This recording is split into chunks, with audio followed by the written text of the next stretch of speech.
Hello, my name is CpSingleton, and I'm here again to read to you second part, a little shorter than the last time. I overdid it the first time. I must confess, I got a little carried away. This time I shall make it a little shorter, and ready for the next part will be the beginning of chapter 2. This is from the first book of 3. This is the first book, called Merlin Awakes. Sacrifice. That's the little subtitle. Anyway, as you remember, Merlin has escaped the crystal, and he's nonchalantly wandered past the tourists who have seen him. And this is from there. Merlin was a renowned master of nonchalance. It was a part of his uniform.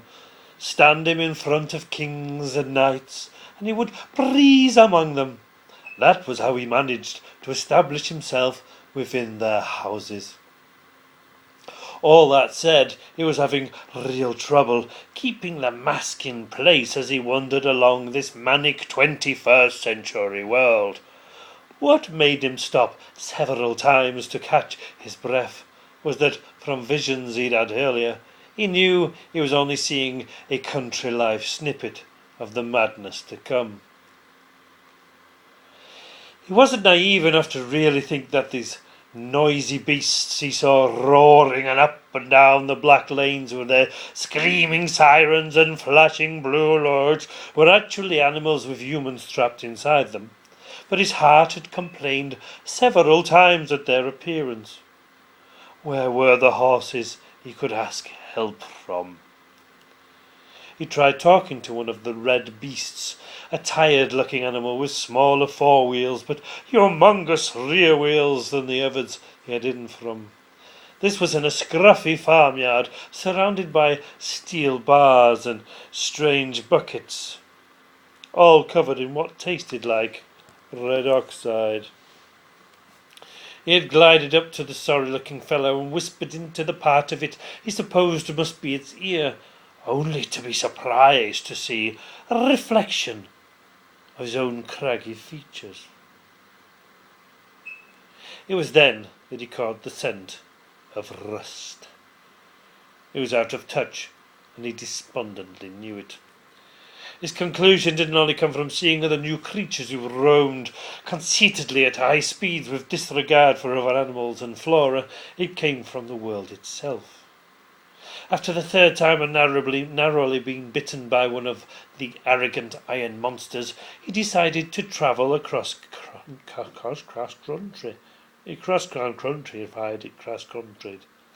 That too shocked him, because he couldn't say the word, so it really did shock him. Where were the forests and clean rivers? This place cried out in terror. He stopped under a gnarled ancient oak tree to ask advice. The oak bowed solemnly and laid out a little history of the rise of men and the roots they had abandoned. Lacrimae mundi, Merlin replied, shaking his head slowly. Exactly, the old oak replied with a shrug of his green and brown branches. Merlin sighed and cleared his mind. There was no use being overwhelmed by what he was finding out. It was that sort of resignation that had allowed Morgana to trap him last time. He needed to find others of his kind. If, and that was a humongous if, there was some of his kind left, they needed to work together. He knew of one or two in this part of the Angel Isles. He just needed to locate them. He closed his eyes and searched the island for Mother Shipton. She was bound to help. She had been predicting this sort of human folly for a very long time. He had known her since about the 5th century of man. She was a good witch, with a strong moral core, and a face like a hag chewing a wasp. He floated through the realms of time and space and saw the image of her and her husband. Merlin could not believe it. How did that happen? He looked closer at the groom and saw the reasoning from the blank, blind, milky-eyed stare that garnished his features. Pity that, he thought. She gave up her craft for love. He drew the black curtain on Mother Shipton to try and find a very, very old friend.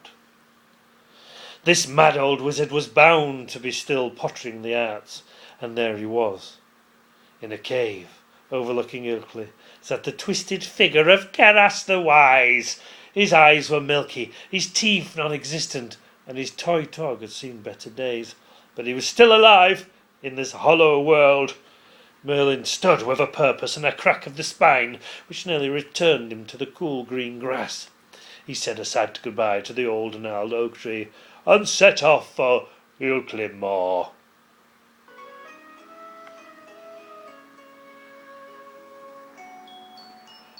Plinky plonky music.